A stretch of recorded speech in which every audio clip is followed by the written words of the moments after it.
Welcome to AGRIMINDS, the podcast where we explore the intersections of personal growth and professional success in the ag industry. I'm Kacee Bohle, your host. Thank you for joining me as we dive in to the different strategies and insights that will help you level up your life and career. From mental health to leadership development, we're going to cover it all. So sit back and get ready to grow with AGRIMINDS. Hello and welcome back to the AGRIMINDS Podcast. I'm Kacee Bohle, and today I am joined by Adam Walters with Tosh Farms. Welcome to the AGRIMINDS Podcast, Adam. Oh, thank you, Kacee. It's an honor that you asked me to be on here.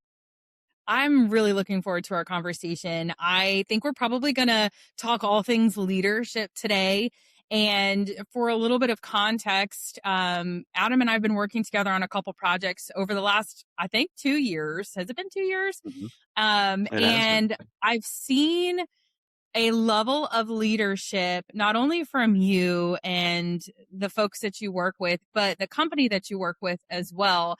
And I just was really impressed by it. And I've worked with a lot of different companies and a lot of different leaders within the ag industry, and you guys do some stuff a little bit different. So I want to get into that, but I also want to really just talk about how you got into your position and your leadership journey as well. So would you share with people a little bit about who you are, where you're from, what do you do? Yeah, no problem, Kacee. I grew up in Seymour, Tennessee, on a family farm. The farm's name was Spring Hill Farms, and we also had a land race, and that was L&W Land Race. We probably had, I think it's 50 to 75 sows, and we had tobacco, some row crop, hay, and, it was just a great atmosphere for me and my brother to grow up on. We had a creek and some woods, so, I really don't remember wearing shoes until I started school during the summer, so that was fun, running around and playing in the creeks, catching animals and stuff. And, and from that, the hog side of it, my dad went in partners with, Ed Lidval. That's where the L comes in on L&W Land Race. And we were probably 15 minutes outside of, Knoxville.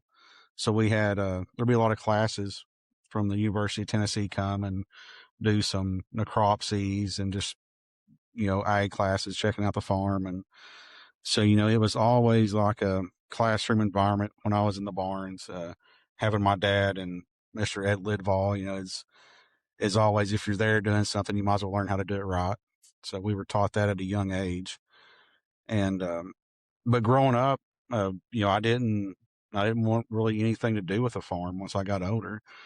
After high school, I went to Emory and Henry College and played football for 1 year and ruptured a disc in my back. And, that ended my football career.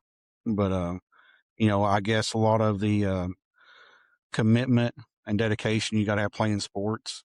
I really enjoyed the structure and being part of a team.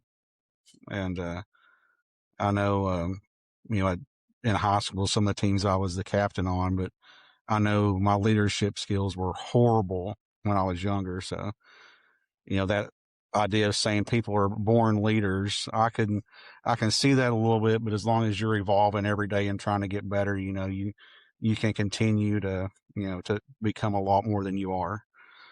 But then, after college, I had a geography and city planning degree, worked at the Planning District Commission in Marion, Virginia. I believe it's called Mount Rogers Planning District Commission.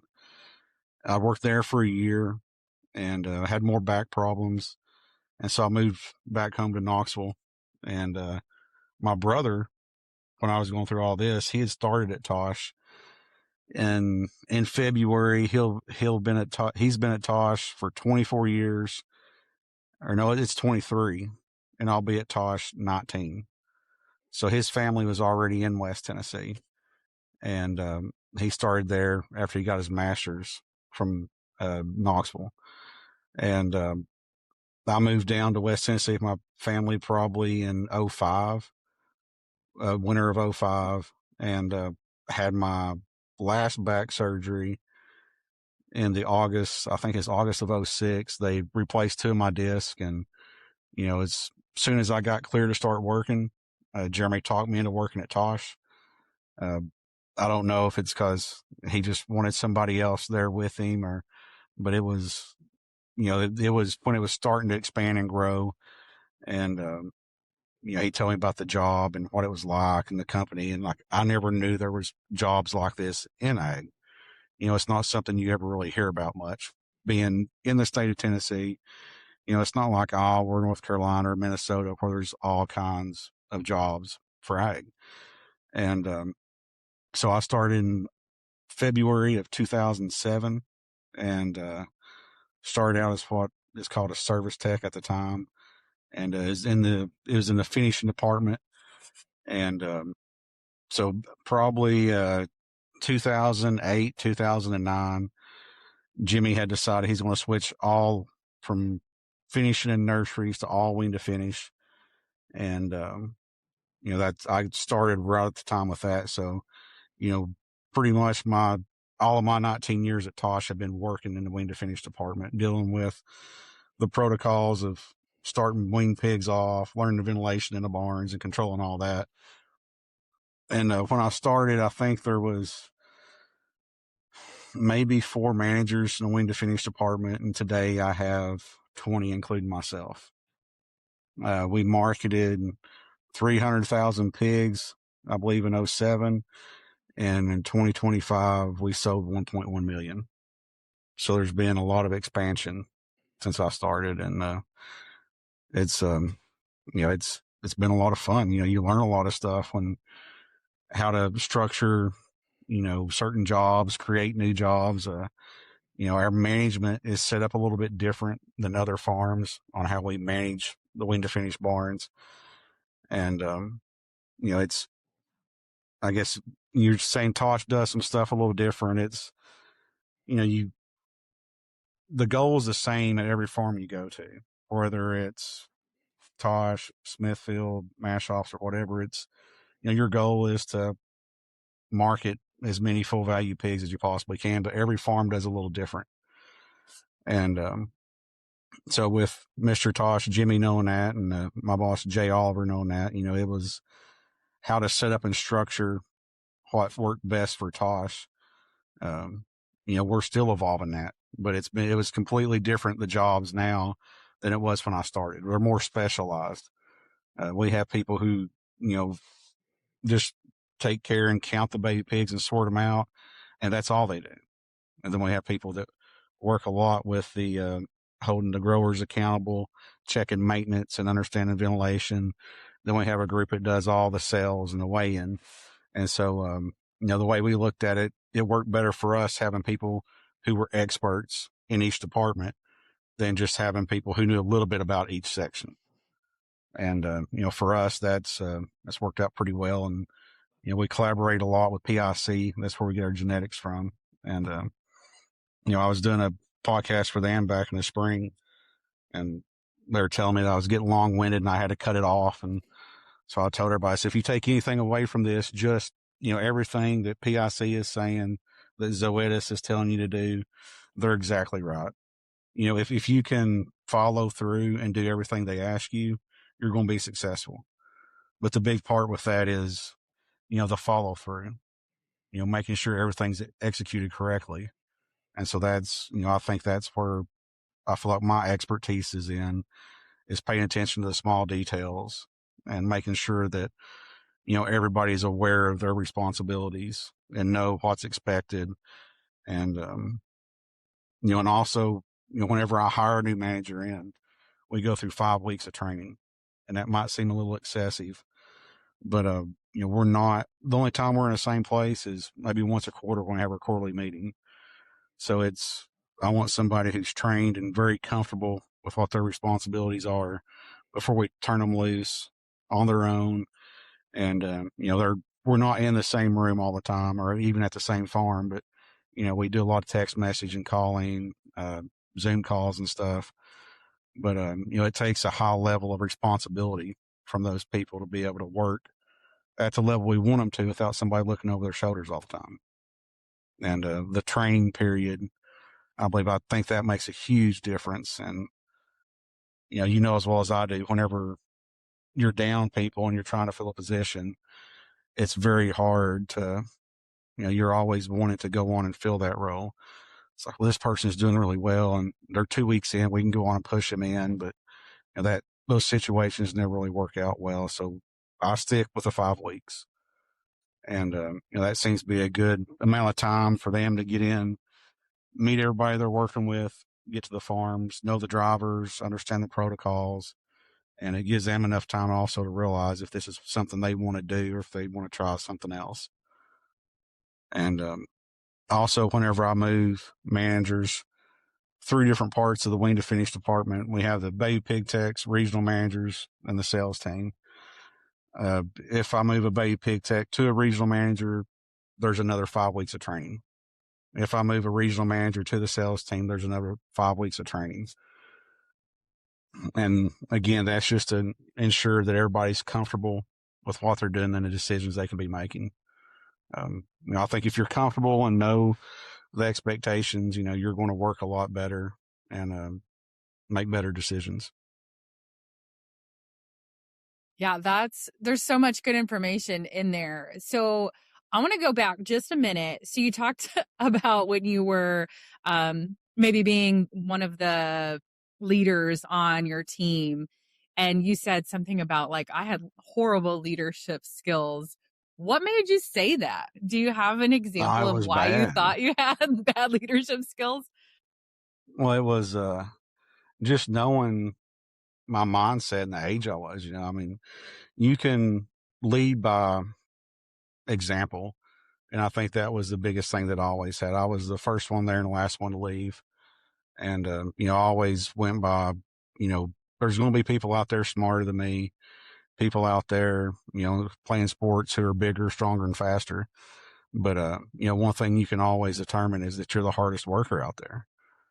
And, if you keep that mindset, you're going to be successful with what you're doing. But as far as examples of why I wasn't, I just look at where I'm at now and think, that, I had no clue really how to manage outside of just leading by example. Like sitting down, getting to know somebody really and communicating with that and building those relationships.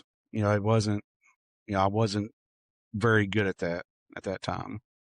And, but I guess apparently somebody thought I was to put me in that position. I can look back to so many things in my life when, I was just starting off in a new job or starting off being a new member of a board or something. And I'm like, why did I do it that way? Like, why didn't anybody tell me how awful I was or correct me? Right. And looking back, I cringe at some of those moments. Why did I do that? Why did I say that? Or why didn't I speak up? Right. And I do cringe sometimes looking back, but then also I look at where I am today and just in the last handful of years, how much growth I've seen in how I'm showing up and reacting. Even this morning, I was doing some reflection and I'm like, man, if I could go back and do this one thing differently, I totally would, because I'm embarrassed of how I reacted or, just like really, really ashamed of some of the actions that I've taken. And I'm not too proud to admit that I've screwed up a lot in my life. But how do you, Adam, go from, hey, I'm maybe leading these teams, in the sports world to being in the position that you're in now? I know that you mentioned you started off as like a service tech. How did you get to where you are today? What did that look like? How did you start developing those leadership skills over time? So you're talking about making mistakes.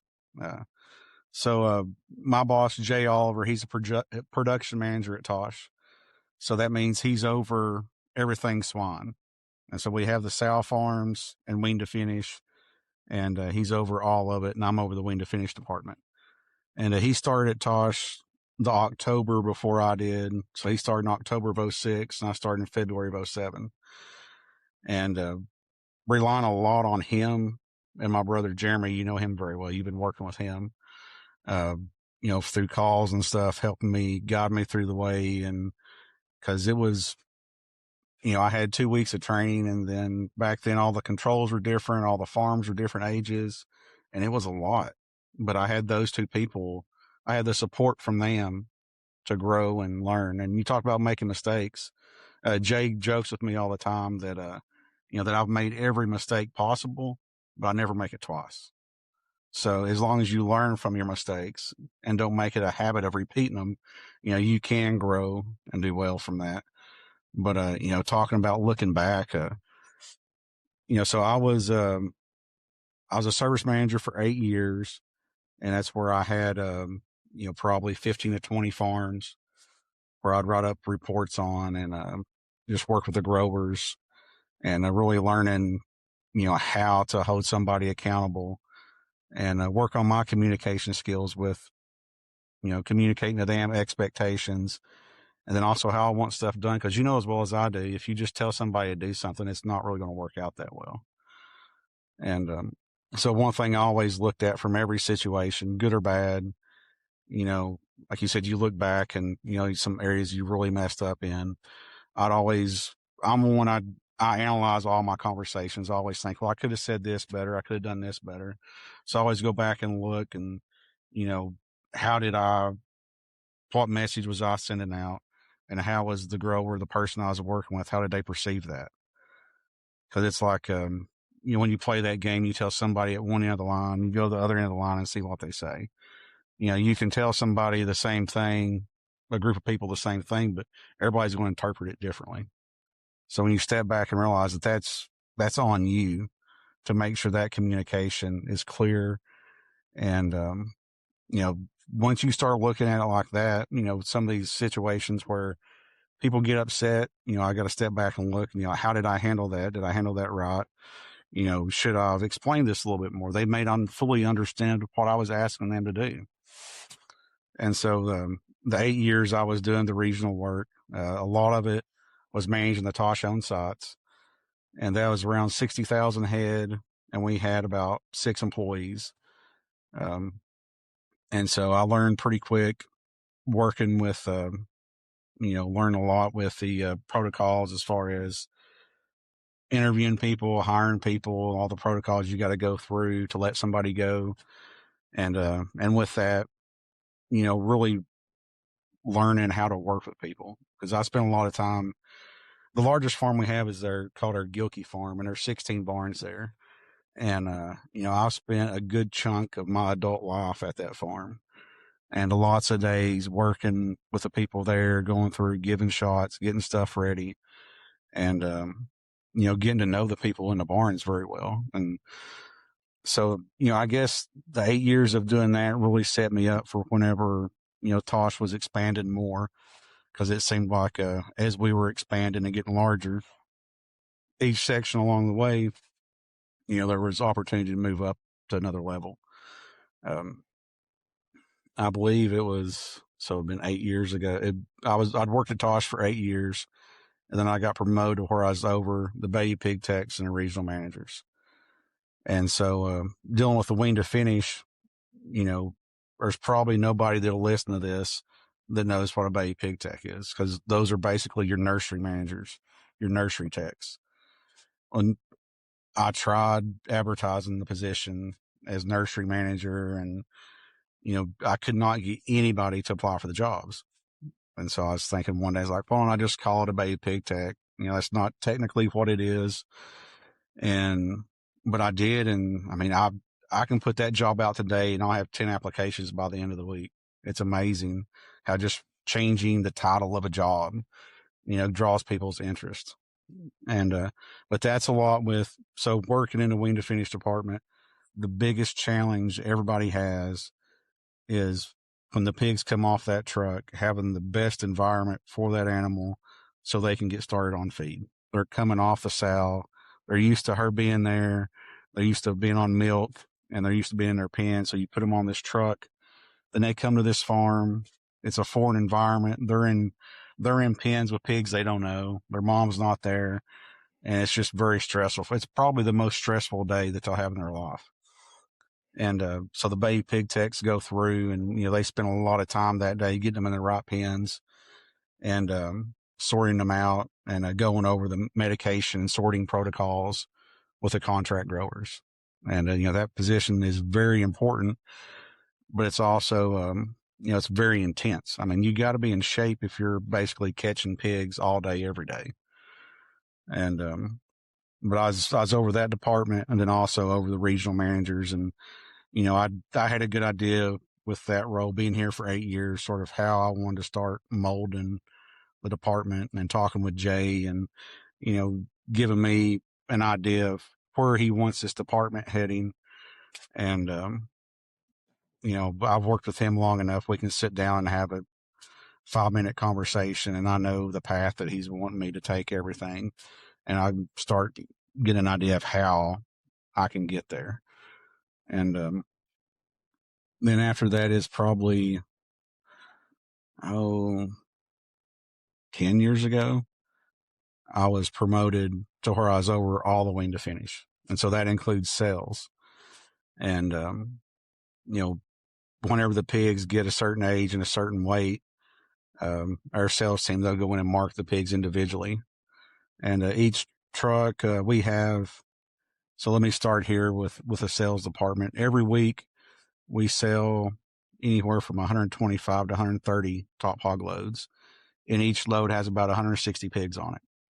And so the sales team, their goal and responsibility is to, whenever we mark the pigs, before we send them to Swift and Louisville, Kentucky, each pig's weighed individually. So we got to make sure we select the right pigs and keep the variance really tight. Because if we have outliers that are marked light pigs or heavy pigs, that'll throw the sort loss off on that load. And we won't be as profitable just based on how we sell them. We can lose a lot of money there to end, or we can maximize our profits. So it's very important that those guys pay attention to what we're doing. And then whenever I took that over, it was, trying to make it more structured, setting it up. So, this is a very important job, other than somebody simply going out and marking the biggest pigs in the pen.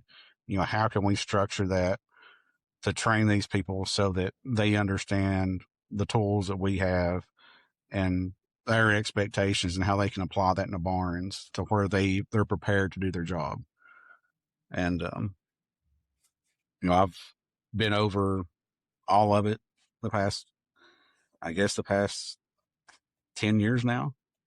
And, it's changed a lot, and, it's nowhere near where I want us to be, but, it's moving in the right direction. And, sometimes I feel like we're moving faster in the right direction. I never really feel like we're taking a step back, which is great. But, I know what I want it to look like and how I want everything to be. It's just getting there and getting everybody to see the same vision and to understand the importance of their jobs. And then also another big area is getting those departments to communicate with each other, because, like the baby pig techs, they work a lot with the regional managers. So getting them to explain stuff to the regional guys and communicating with them about what they seen when they were there. And then at the end, the sales team work a lot with the regional managers. So having them explain to them, I'm selling out of this barn and we need to start consolidating, got to shut the feed off, and there's some pigs here that need to be sorted out. Just make sure that everybody's continually, they know each other well enough to where they're comfortable calling and pointing stuff out. You're not saying you're not taking care of this, but, I was here at your farm. This is what I seen. I want to let you know so you can get it addressed and take care of it. Because, again, I want everybody to feel like they're a part of a team. And so, every job is important as the next job. And, we have to rely on each other. If the person you're working with isn't taking the job as serious, or look at it as just a 9-to-5 instead of a career, to where they want to do better and they're concerned about the success of Tosh and just, the ag department and the swine separately. If you don't care about that stuff, you're not going to enjoy the job and you're not going to be as successful at it. And, I see a lot of people get here and they work 4 or 5 years and they get burnt out on it. And, for me, I guess it's in my blood, and, I'm happy with where I'm at and the people I work with. And, I couldn't see myself doing anything different. Whereas 20 years ago, if you told me I'd be in this position now, I would think you were crazy because it's the last thing I want to do. But, and it goes to saying that, we always end up where we need to be. And I look at my path on how I got here, I guess some of the signs I didn't see as clearly. So I had some surgeries and stuff that stopped me from doing what I wanted to do, that sort of put me to take a step back and rethink my past. What am I going to do now? How am I going to react to this? What's my next step going to be? And, luckily I ended up in a place where I found Tosh, and, it set me up in a position where I could succeed and, excel at something. And, I'm very grateful for that. And, it's, it works out well, and I love what I do. And, I enjoy, explaining to people how we do things. And, cause like I said, every farm's a little different. And, if something's working for us, I want to share it with somebody else. And, maybe they got something that, they're doing that's a little different than what we do, that we could implement to our protocols and maybe get some more gain out of it. There were so many places I wanted to go with that one too. You spent about 8 years really just on the ground level, learning the ins and outs of the business, the industry, and building those relationships, building your knowledge base. And you've realized what was working, what wasn't working. So when the opportunity came for you to move up in your role in the company, you took that with you. And it sounds like you know what action steps need to take place to continue to direct the business in the way that you want, but it takes time. And it's not something that is just overnight. This is what we want, so this is what we're going to start with. Like, there is adjustments and tweaks that need to be made all the time. And even just talking about the job description, right? We're trying to hire for this particular role. Let's just get creative, rename the role. Maybe the job is still the same and you tweak a few things in the description, but just changing the job title could attract some new talent. And so I think that's a leadership skill that you probably developed while you were in those 8 years of learning. Okay, this is the job, but here's a new angle, a new perspective that we can think about the same thing. And I think that's true leadership right there. So even if you thought you weren't a good leader at the time, I think you were. I think that was within you, but no one really taught you how to lead. No one taught you how to assess or think about things from multiple angles. And I loved what you said about how Jay was mentoring you and said, like, you've probably made every mistake that there probably could be, but you've made the mistake one time and you learned from that. And so next time you know what you need to do differently. But he allowed you to screw up essentially, but within a safe container, right? And I think that is super impressive. Looking back on some of the managers I've had in the past and some of the people that I've managed in the past, and how it's like, we so badly don't want them to screw up because it could affect, our bottom dollar. It could affect our people, our relationships, our products, whatever it is. So we don't want them to screw up. But that's what I think was so impressive when you and I first got connected, and just recognizing right off the bat that you guys are doing things differently. You're allowing space to learn, not necessarily the hard way, but the way that is most efficient for you to learn, which is by doing. You make the mistake, you learn from it, and that's what's going to make you do better next time and not continue to make that same mistake, because you don't want that screw up. So I loved that he gave you the space to do that. And then something else that you mentioned, and which I also found very admirable and just respectful of what Tosh does, is you're not afraid to share with other companies, even though they're competition in a sense. You're not afraid to invite them in and say, hey, here's what's working for us. And then vice versa. You're going and meeting other companies, again, competition, but you're learning from them and saying, hey, here's what they're doing. how can we bring this back to us? Or even, yeah, I don't think that's going to work for us. I love that that works for you guys.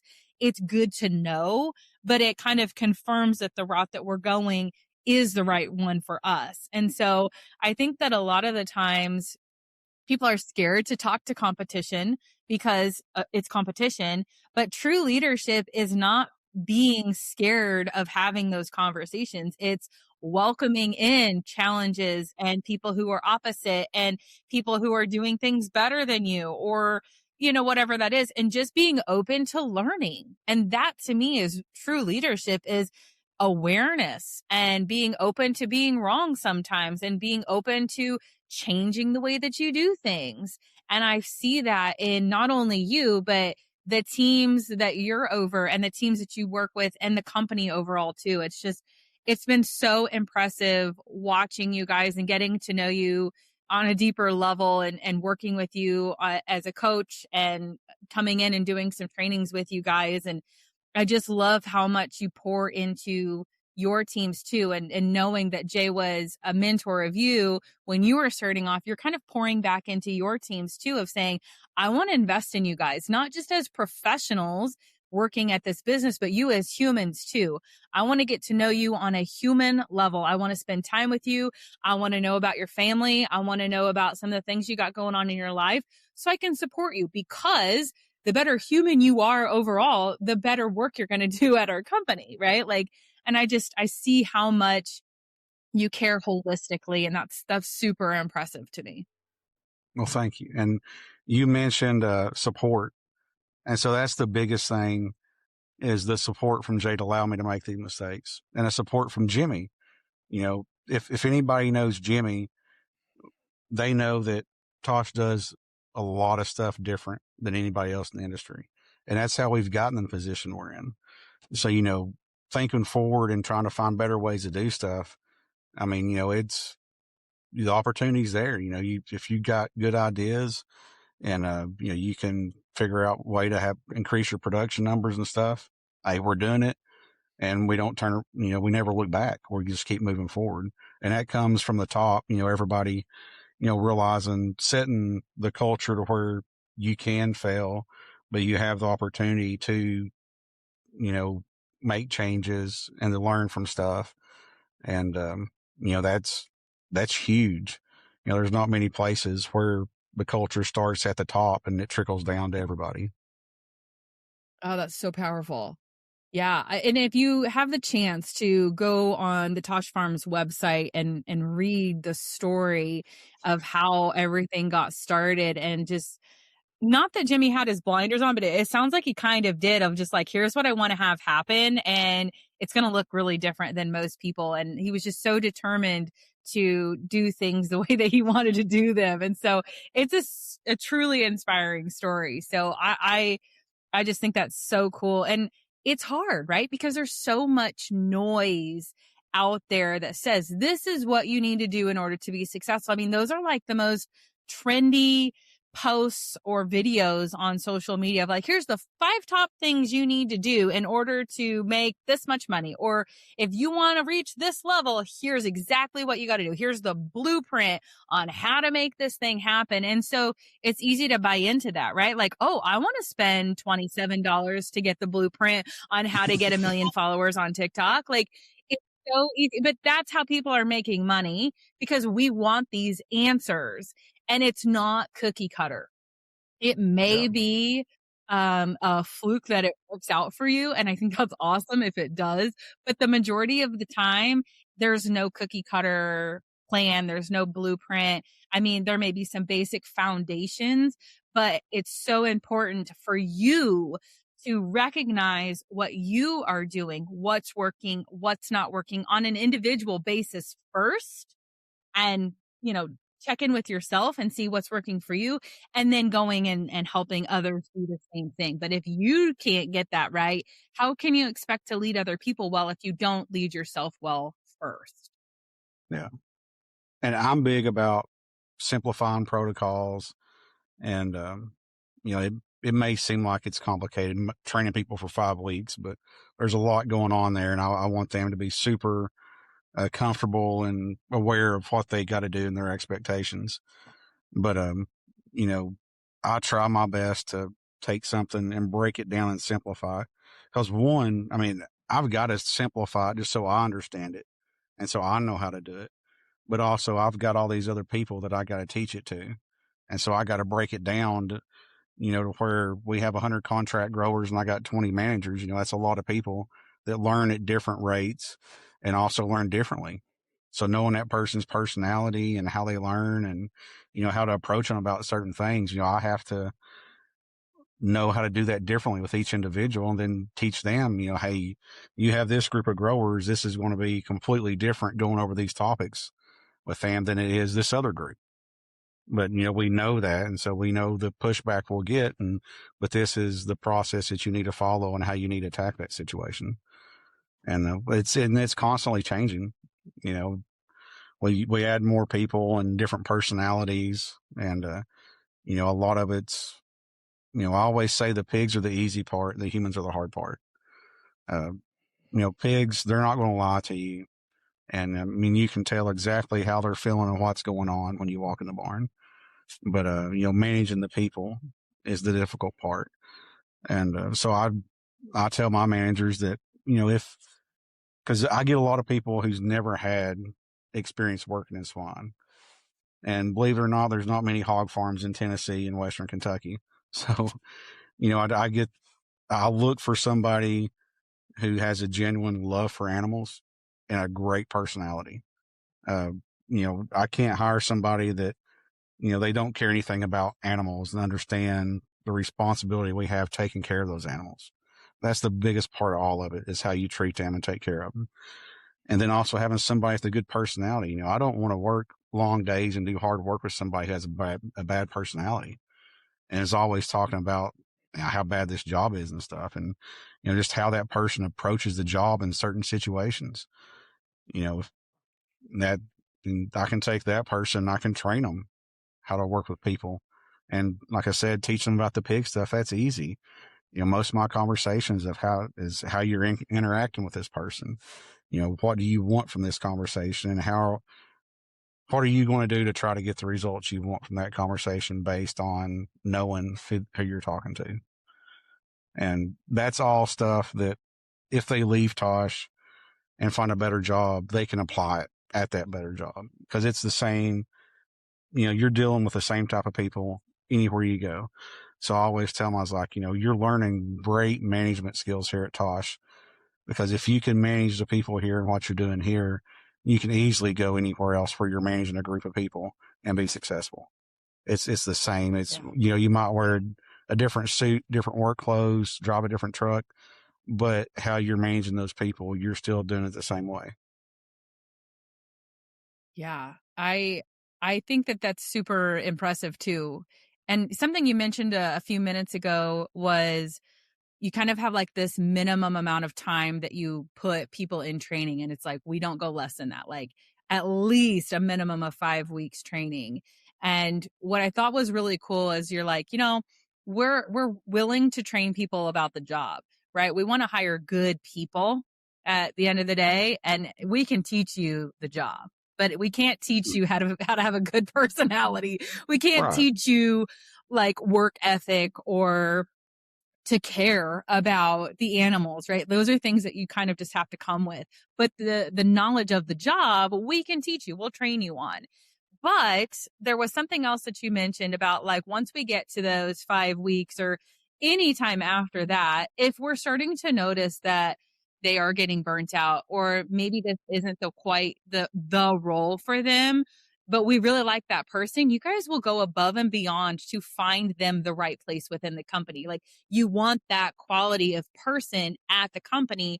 We're just going to help you find the right role. And you're not afraid to do that. And I think that so often companies are just like, oh, we hired you. This was a bad hire. This role is not going to work out for you. Best of luck somewhere else. And I remember when I first started my career, I started off in sales. And every job after that first job, I would only qualify for sales roles. Like you need to have 10 years of sales experience. And if you wanted to move into any other role, it was like, we need you to have 5 to 10 years of experience in whatever other category. And I really loved getting creative. I mean, I design all of my own flyers and social media and things. Like, I love being creative. And it was really hard to be creative in a sales role, right? Like I I was limited in what I could do. And so I was like, well, maybe I would thrive in an advertising and marketing position. And so anytime there was an internal opening to move into a new department, get a little bit more experience in some other categories, it was like, oh, well, we like you, but you don't have the experience. And so every job after that, the only ones that I would get were sales jobs. And so I was like in this rut that I could only do sales. And it was exhausting because, like, don't get me wrong, I don't mind sales, but I think I could learn some new skills here. And I want to explore something other than sales, but nobody would give me the time of day to do anything other than sales. And so I was stuck until eventually I was just like, I'm going to start my own business. But I admire that from you guys for saying that, maybe we like you, but this particular role is just not the role, but we want to see you succeed. And we think that you can bring a skill set to this company in this other role, and we're not afraid to try that. And I think so many companies are scared to do that. And I don't know why. I don't know why like, what am I missing there? Why do people not want to do that? I think at Tosh, the range of jobs is so diverse. Um, you know, Tosh owns everything from the bore stud all the way to the semis that when we sell the pigs, they ship them out. We have our own accounting department. We have our own shop with mechanics, inventory specialist. We have a slat plant where we make the slats that go in the barns. We have our own construction crew. We got our own concrete crew. We own our own feed mill. We have the feed mill crew. And we have a scale house where they weigh grain and stuff coming in that we buy. And so it's a very wide range. If you find somebody that's a good person and a good fit at Tosh that's willing to work, there's a position here. There's a job that will fit their personality, and there's a job here that they will excel at. And so that's what I look at. If it's not in my department, I want to keep this person at Tosh because as a whole, they're making Tosh better. And usually for my department, it goes to like a sow farm or something because the people love the animals and love working with the animals. And I had one young lady last year that there's so much driving in the wean to finish department, from driving from farm to farm. And that wasn't something that this person wanted to do. So they transferred to the sow farm, and they've been super successful there and they love it. It was a great fit. And I had one manager that he was looking to move up, and I told him, I said, in my department, I don't have anything, but I get asked a lot by HR when other stuff comes up if I have somebody that would be a good fit for a role. So we had another management position come open, and I hated to lose this guy. He was a great employee, very smart, and he's going to accomplish so much here. But for his situation, what he wanted, the other job was a better fit. And so, I was happy for him to receive that job because that put him in a better situation in his personal life. And like I said, at Tosh, it's still making the whole of Tosh better if they're outside of my department. And I look at it as, I sort of get competitive about it. If I find somebody that's really good and, I want them to stay here, what can I do to tell them about their career and other opportunities here? How can I paint the picture of Tosh I see in my head so they can see the same thing that I do? And so that they can understand, the opportunities they have here that you just don't have other places. Yeah, I work one-on-one with one of your other managers, and one of the things that they were struggling with was that they're kind of working with some entry-level employees, right? Like, this is kind of like the first step into Tosh, like they're taking care of the ground level. And they said, we get somebody in here and they may be in this role for a year and then they get promoted. And he's like, I'm taking this personally because it's like, man, every year or 2 years, I've got somebody and I like them, and then they get really good at the job, and then they get promoted to a new department. And they're like, man, this kind of sucks. And I was like, let's look at this at a new lens. And so I was kind of challenging him to see the positive side of losing an employee. I said, but you're not losing that individual at the company. You should feel proud that you're doing such a good job leading them and training them and setting them up for success, that they're being promoted internally and continuing to benefit the company. And he's like, well, when you say it like that, I did a pretty damn good job. I was like, yeah, you did. Like, you should feel good about that. You had a part to play in helping, develop somebody's career, their skills, helping them, be set up for success. Like, that's something to be proud of. And he's like, I've never thought about that before, but you're right. Like, he plays a small part in helping to build out the overall company with good quality trained people. And it's not that people are just hopping through your department, because that's probably how it feels, that every other year you've got some turnover, but you're helping get people started. And he's like, man, now that you say it like that, it does feel really good. And I can watch them continue to climb and to continue to grow and lead throughout the company in different departments over the years. And that feels really good. And I think man, I was so impressed with him when he shared that. And he had that mindset shift of something that he thought was kind of bad news, but ends up, it's like, actually, this is really cool to be a part of.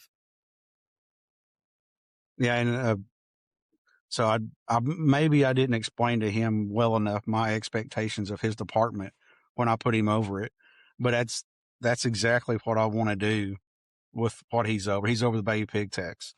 I want to bring people in there because I'm bringing in people that haven't worked with pigs before.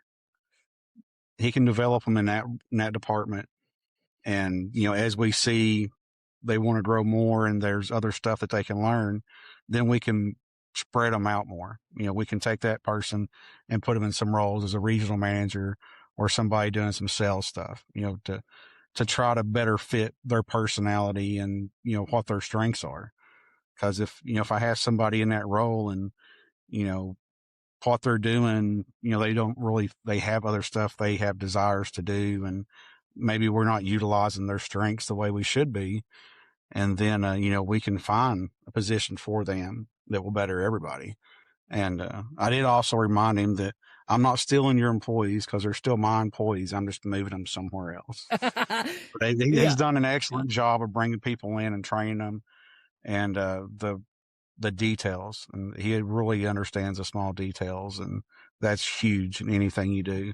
If you don't do the little things right, you're not going to do anything right. Yeah, no, I totally agree with that.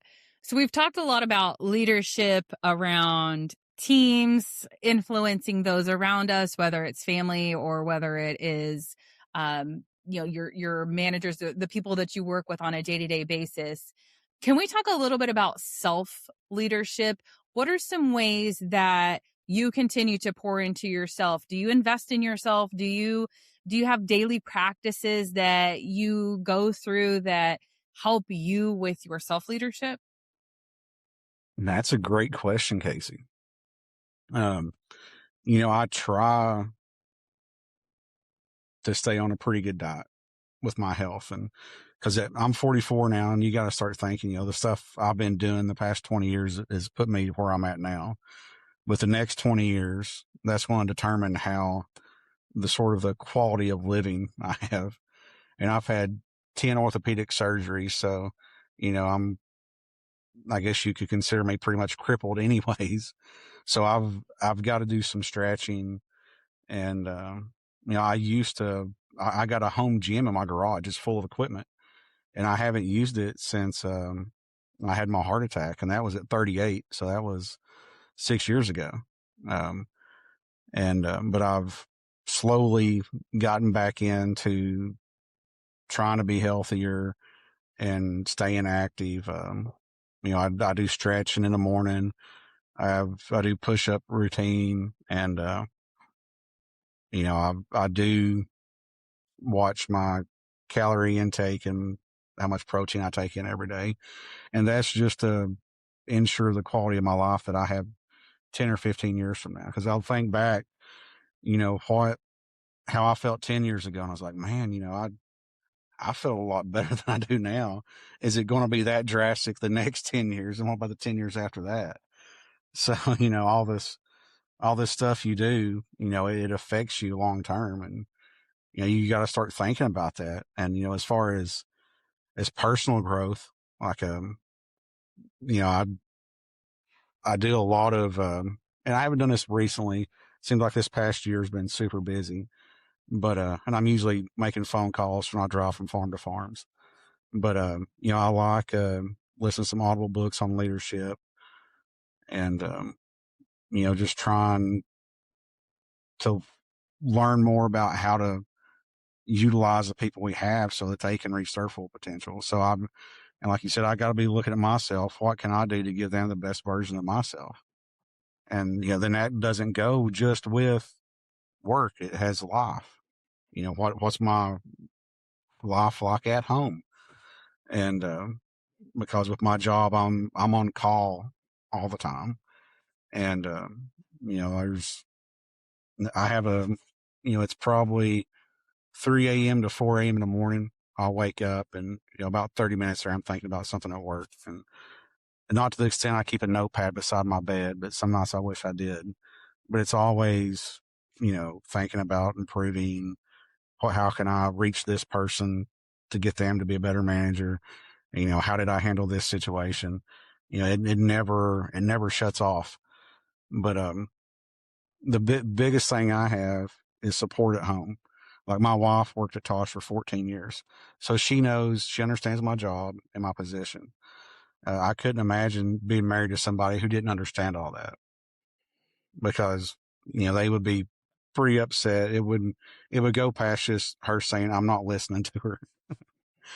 She understands why I'm on my phone and what I'm doing all the time. And, but, with that, I have to make sure that there's certain things that, I don't miss out on every day that I have to get done.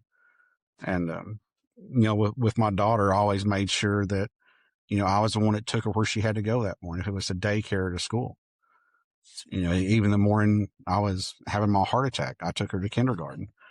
And, but, you have to make sure that you're spending that time. And like, we'll have crazy conversations, when I drop her off at school. And I think she was in 4th grade and we were talking about credit scores and stuff. And so, she asked a good question. I try my best to explain it so that will help her out.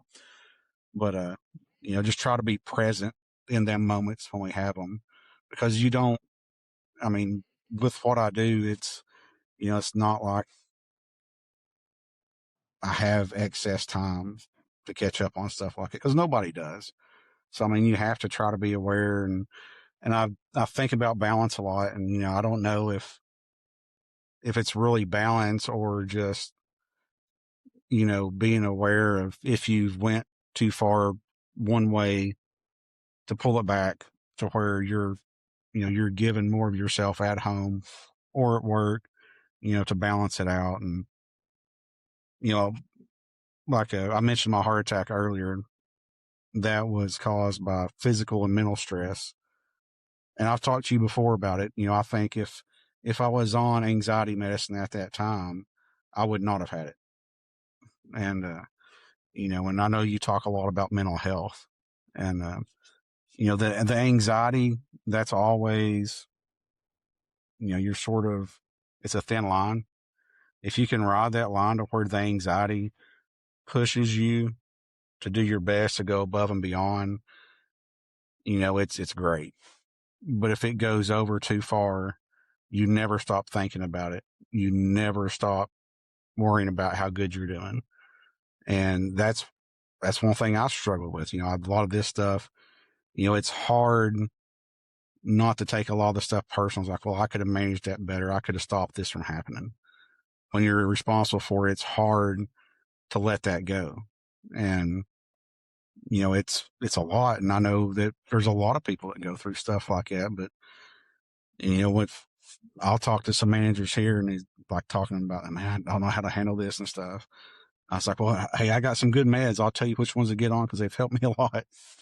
And Jay always told me, how he's super honest with me about everything. And he told me it's probably about a year after my heart attack, after, my anxiety was in check, getting better. And he's like, yeah, man. He said, you're not as big of an asshole now as you were before your heart attack. And I was like, well, at least I'm improving, as long as we're improving, getting better.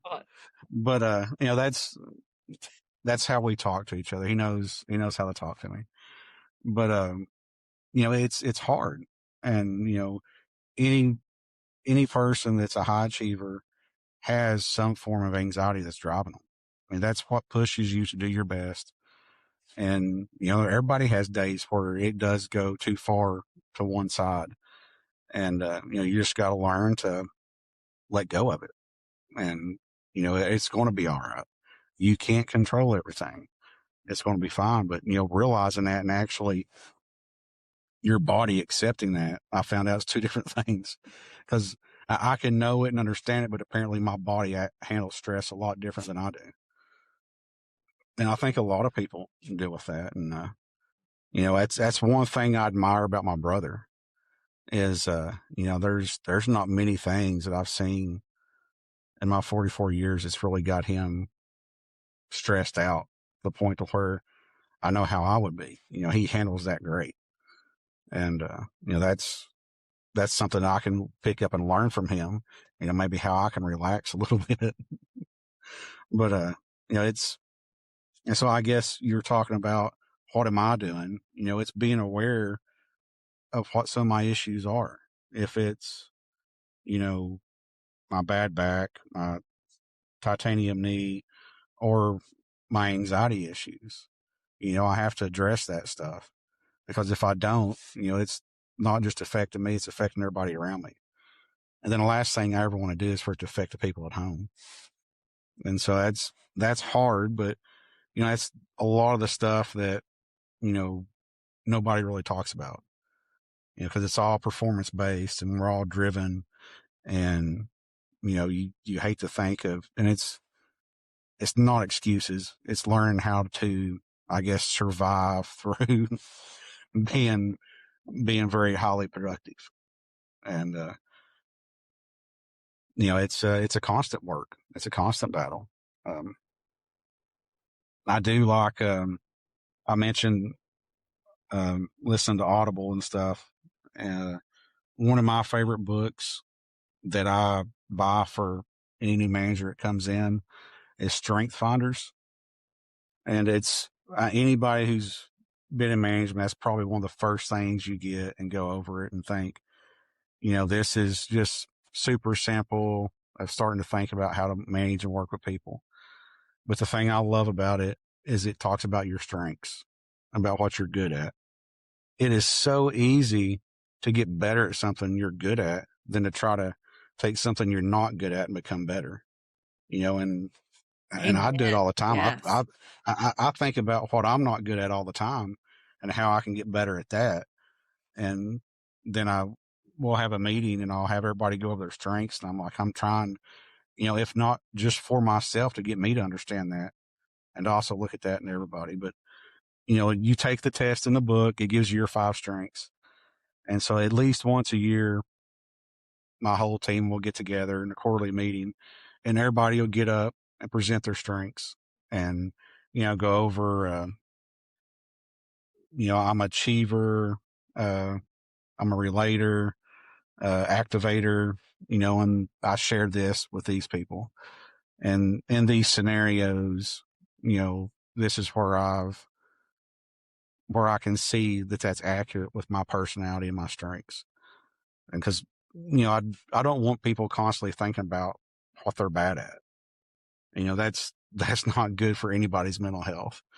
But if you're thinking about what you're good at and what comes easy, you can easily become more productive in other areas and you can help people out, and that's part of the teamwork and everybody talking to each other, knowing each other enough to ask somebody a question like, how did you handle this situation? I see one of your strengths is focus, and I have a hard time keeping my eyes on the road when I drive.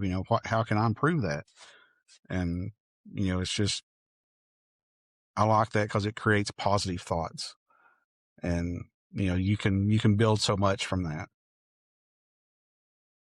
Yeah, a couple episodes back, Greg Kruger, who is one of the speakers at the summit, he was talking about strengths, and he's like, I don't talk about strengths and weaknesses. There's strengths and opportunities. And how he's like, there's always an opportunity to learn and do better and turn something that you're not that great at into something that you're better at. He's like, but it is more important to focus on what are you good at and show up in your strength. And we talk about that in the Working Genius too, around embracing who you are and who you're not. And one of the most common questions that I get is, okay, cool. Here's all of my strengths. Here's all of my geniuses. If these are my weaknesses or my frustrations, should I go and try and make those better? And I always say that wouldn't you rather spend your time doing stuff that fills your cup up and being better at what you're already good at than spending time trying to force yourself to be good at something that you're clearly not naturally gifted at, or it's something that drains your cup? I mean, I think there is an extent of working on things that you're not good at, but it's almost like I would much rather do stuff that brings me joy, and just Right. understanding, like, I know that's going to bring me joy. And that's where I always say delegation can come in handy. Why not give certain tasks to people who have a natural ability or a strength in that area? Because not only will it relieve you of doing something that's going to drain you, or it's not a natural gift of yours or strength, but you're giving the opportunity for somebody who does have that gift to do more of the things that they enjoy. And I know that delegation isn't always an option, but it's also reframing your mindset and your perspective about the approach to doing work or to doing something that's a weakness or not a strength, if you will, and saying, how can I look at this through the lens of an opportunity to learn? And how can I look at this through the lens that is through my strength, and just reframing your approach? And that takes a lot of intentionality and effort and work, and bringing in somebody, like you said, collaborating with somebody who does have that strength and saying, hey, how do you do that? What are some tips that I can bring into me? And I love the idea of collaborating in a way. It's like, hey, you're really good at this. How can I learn from you? Even though I know it'll never be like my top strength, that's my reality.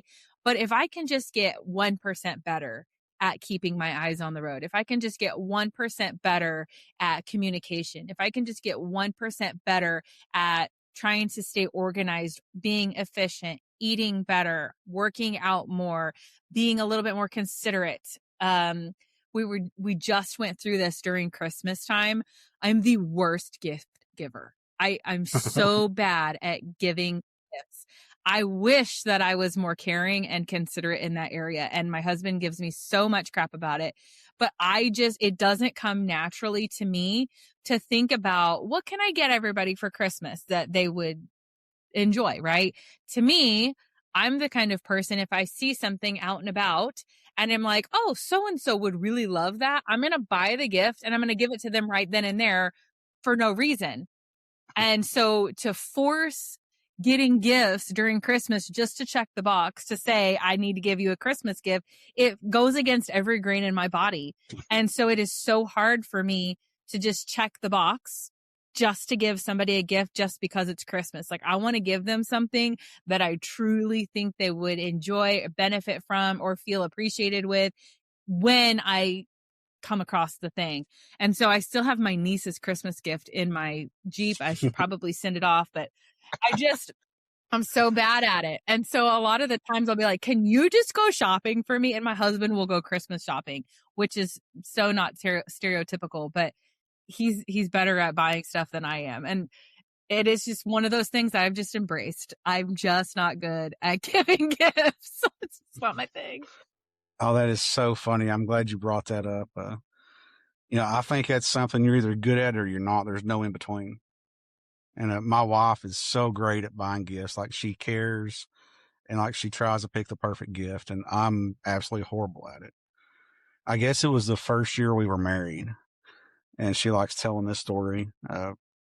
She had made some comment about, if we had a fireproof box or safe or something that we could put some of our documents in, that'd be great. And so I don't know if it was her birthday or if it was Christmas. So I bought her one, and I'm thinking, she asked for that, right? That's what she wants. And You got her so, thing for her birthday. never buy your wife a fireproof box for her birthday, because, I'm still paying for that. But I was like, well, you Yeah, brought it up, you laid the seed in my mind. But now it's like, how bad I am at this. I can't yeah. help it. I'm just not good at it. I know. I told my husband, because our wedding anniversary is on Monday, and I was like, well, we're getting a beef, right? Like, we're getting all of our beef in. And so I was like, that's not cheap. I said, how about I get you a freezer full of beef, and then I'll make you steaks for supper? Is that like, we good? That sounds He's like, great. like, yeah. So I'm easy to please when it comes to that stuff. Like, I don't expect, I would rather you buy me nothing than buy me. I told him this when we first started dating. I was like, I would rather you buy me nothing and spend time with me than buy me like a stuffed teddy bear and flowers. Like, please don't do that. That is a waste of money. Don't do that.